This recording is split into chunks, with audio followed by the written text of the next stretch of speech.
Hello, I'm Dilly MacFarlane. Welcome to the Alumni Special. Today my guest in the studio is Evelyn Mccall, a graduate of our Bachelor of Public Relations program and an avid figure skating fan, and we're going to find out why. Hi, Evelyn. Hi, Dilly. Thanks for coming today. It's a snowy day, and I know It's that you had to come a pleasure. long way. Great.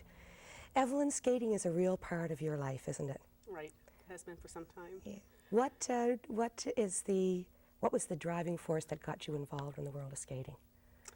Well, my dad put me on a backyard rink when I was 6 years old, and he just came home from work one night and decided I was going to learn to skate. He went out and built a rink and flooded it, and the next day took me out, and I was terrified the first day, but at the end of the night he couldn't get me to go in. I just loved it. I loved it from the very first moment. And you were 6 years old? Yes. At that time, did you ever think that you would not only have a professional skating career of your own, but that you would be the mother of an Olympic champion? No, of course not. Not at that time. But you did love it. Yes. Yeah. So where did you learn your own skating technique, and where did you get your own training? Well, I think when I was about 12 years old, I went to ice capades with my mom and my dad, and I saw the show, and I thought, gee, that's what I want to do when I get older. I'd love to skate in a show like that. So I heard about a skating club in town. It was Mrs. Near's, and it was the Blue Nose Figure Skating Club. So my friends and I went over and joined, and we used to go over once, twice a week and skate with 250 kids on the ice. It was just, How old would you have been then? 12, 13. Really? And how would you lived in Dartmouth, didn't you? Oh, yes. That was a long trek for you.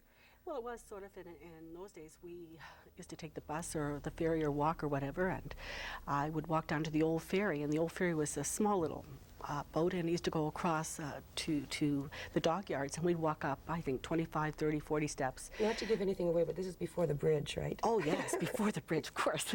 And then we'd walk up Russell Street and along to the Forum, and we were always tired when we got there, but it was more or less recreational skating at that time when I first started. Who was your first teacher?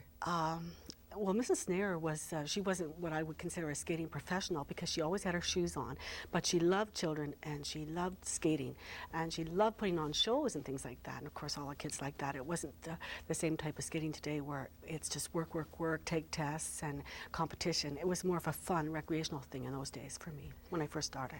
Now, Evelyn, after years of skating lessons and so on, you eventually had your own professional skating career. Tell me how that got started. Right. How did you get into that? Okay, well, when I was skating with Mrs. Nair, I won all the Blue Nose Figure Skating Championships, both for Halifax and Dartmouth.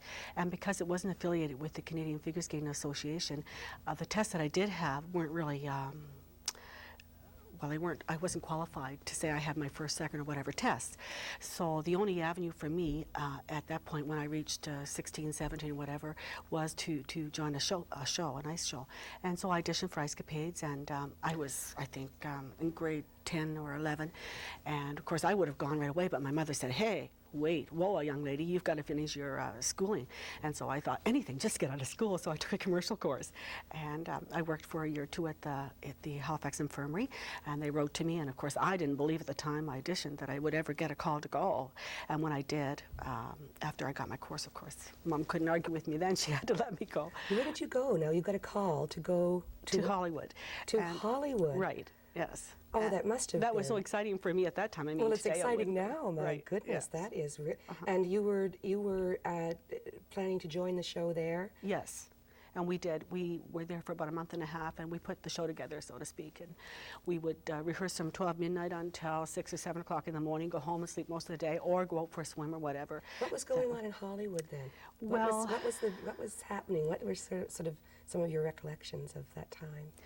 Well, I don't have too many recollections at that time as far as movies or this sort of thing going on. It was mostly to do, I was so up into skating that and so enthralled with the show that was my prime reason for being there, and that's what... I'm sure you were very well supervised too, young ladies. Of course, yes. We were very young, 18 or whatever, and right. Did you make good friends with these professionals that you worked with at that time? Yes, I did, yes, and we always stayed together, 4 girls in a room or whatever. We would get a motel, and in those days, would you believe it was $2.50 a night, and there'd be 4 of us, and we'd pay $2.50 each, and meals were something like $1 or $1.50, and I think we got something like $250 a week, and our costumes and our skates, so it wasn't too bad. We had a great time. We spent a lot of money on clothes, and we used to go out to movies in the afternoon or walk in the park or whatever. But a lot of the things we saw were the rinks and the hotels and that sort of thing. We spent How far did the show travel that you were involved with? Well, we went to Mexico City, and that was a great time. I had a wonderful time there. We were there for 3 months, and we learned a little bit of Spanish, and it was a real sort of cultural exchange. We learned a little bit about their music and their dance, and it was just great. I enjoyed that so much. Did you ever get to Canada with that show? Yes, we did. I think we played 5 cities, one of them which is Halifax, and of course that's where I had auditioned originally. So it was really great. That must have been incredibly exciting. It was very, and you know, we played, I think, pretty well every state in the United States. And it's not like today you take a plane from here to there, A to B, or whatever. We always took a train. We had our own special train, and you got to see a lot of the countryside, little things you wouldn't see if you were flying or taking a car or whatever. So who was the big star of the show when you were a member of the Ice Capades? At that time, I think it was Aya Zanova. She had defected from Czechoslovakia after she won the Worlds. It was, I think, after Barbara and Scott had won the Worlds. Really? So that was that must have been quite an experience in itself to meet all of these world class. And Sylvia and Michael Grangin, and I can't think of them all, but Eisenova had a great effect on me. Johnny Latin Garver, Willie Call, I can't think of them. There was about 7 or 8 of us from Halifax at one time with the show. Oh, that's terrific. I imagine your mother and your dad must have been very impressed with seeing your professional skills in that kind of an experience. For them must have been very special. Right. Do you think that you, considering how well Rob has done, that probably gives you a better insight into how they were feeling, the pride that they were feeling in your accomplishment? Well, I don't think it's quite the same thing, because with me it was more of a show milieu, and they were proud of me because I was doing what I liked and that sort of thing. Of course, I think parents are proud no matter what, but with Rob, it's like he's so much more than he's what I sort of wanted to be all my life, but I didn't have the opportunity. I didn't have the ice time when I was growing up, or the professional coaches, or my parents didn't have the money. Not that I have the money, but there's other ways of getting these things today. So he's attained what very few people do, and of course it's just through dedication and hard work, and I don't really think that you can compare what I did with what he's done, because first of all, I didn't put that much hard work into it, and I didn't practice like he did for hours upon hours and give so much up. So. Tell me how it started with Rob. It was you were still teaching, and you're still teaching figure skating today, I understand. Yes, I've cut it down quite a bit. I only teach 1 day now a week, and it's in Liverpool on Sundays, and I have a precision team.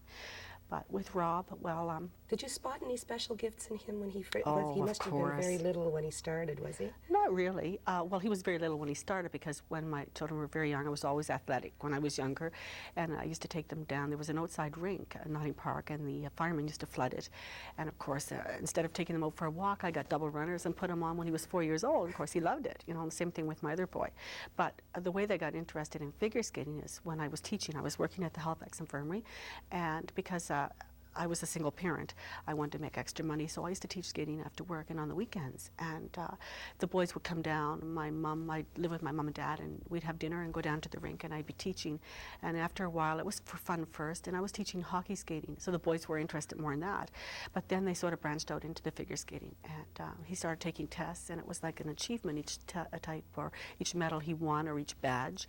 And now this is accredited testing, yes, unlike what you referred to earlier. That's right. This is the regular ropes, as you would, for instance, with the Conservatory of Music, if you were studying piano. Right. I see what you mean. It's the first rung on the ladder to what he's achieved today. So I think there's 12 badges in the national skating tests, and in the first year, most children take 3 or 4 years to get them, and because they can't do one move or another, they're sort of held back, which I don't think is right, but anyway, they are. And Rob went through his in 1.5 years or something like that. He got all his badges, and he just wanted to keep going, and you know, I could see the talent right then and there. How old was he at that time? He would be about 9 years old at that time. Right. And you were a single parent then with 2 little boys? Yes. Evelyn, where did you find the time to devote to him the kind of time that he needed to be encouraged? Well, because that was part of my life. Skating was a big part of my life, and like I say, I taught every day, Monday, Wednesday, Tuesday, and Thursday, and all day Saturday and Sundays. And my mom would look after my other young boy. So I lived with my parents. There was 2 apartments, and I lived upstairs so that I was able to go, almost like a single woman, but take my children with me. Yes. I didn't really So your parents have still been very supportive through all of that too. Oh yes, Yeah, definitely. I couldn't have done them with. And my mother and father-in-law were really great as well. So there was a team of 5, really, working towards this. That's marvelous. Now, I know Rob's career, it's very difficult in the very short time that we have today to talk about it. It's been an exceptional experience for you. I know I've heard you speak about what's happened at Calgary, and to give our viewers an idea, what was the first exciting moment for you? When you felt that what was his first great accomplishment as far as you're concerned in the world of skating? Well, I can't think of the first one. It was exciting all the way along, but I think the first year he went into Canadians, and I think he came 10th out of 13 or so with Marie McNeil. They had appeared in a little skating carnival in T for 2 or something, and the professional had put them together. And I don't think either one of them at that time, like Bob would have been 13 and maybe Marie 9, or I think Rob was 15 and Marie 13, something like that. And but anyway, they decided they should compete, and so they went to Fredericton, and they were going to.